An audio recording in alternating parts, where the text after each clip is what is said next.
Robin Williams' widow, it was not depression that killed him.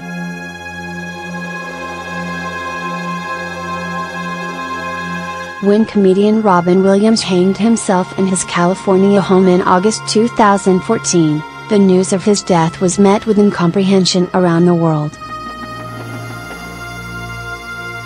The factors behind his suicide have been speculated upon endlessly as colleagues and friends of Williams came forward to allege that depression contributed to his severe mental state.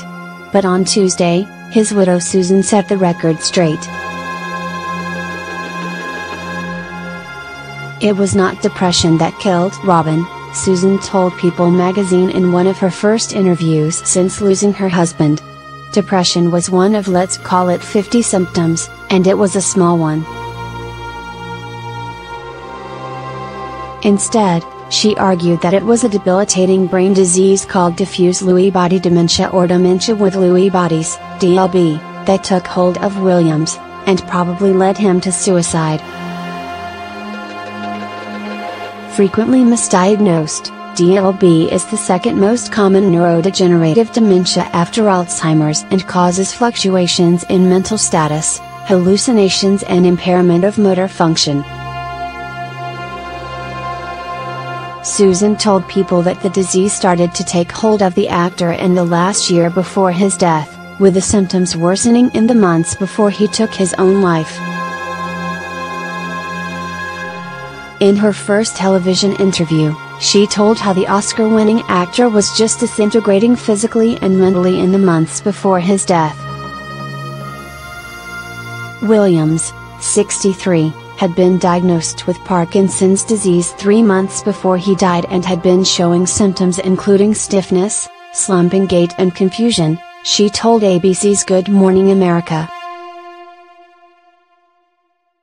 But the progressive decline in his mental abilities had begun to affect him profoundly, his widow said.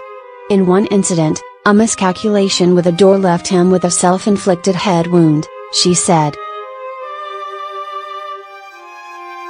During the interview with Good Morning America, her first on-camera appearance since his death, Susan said Williams was well aware he was losing his mind, and tried to keep it together until he hit a breaking point in his last month.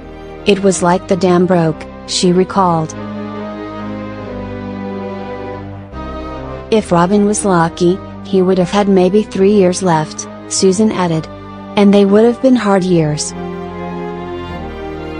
It wasn't until after his death that an autopsy confirmed he had the disease. Williams had been planning to undergo neurological testing the week before he killed himself. The actor had also struggled with addiction during his life, but Susan told Amy Robach of ABC News that the actor had been completely clean and sober in the 8 years before his death. She noted that his chronic depression had returned along with paranoia. I've spent this last year trying to find out what killed Robin, to understand what we were in the trenches fighting, and one of the doctors said, Robin was very aware that he was losing his mind and there was nothing he could do about it. Last month, Susan reached a settlement with Williams' 3 children from previous relationships, ending a bitter dispute over his estate and the dividing up of his personal belongings. Susan told Good Morning America that at no point during their time together did he talk about killing himself. Of her bond with her late husband, Susan tearfully said, "It's the best love I ever dreamed of.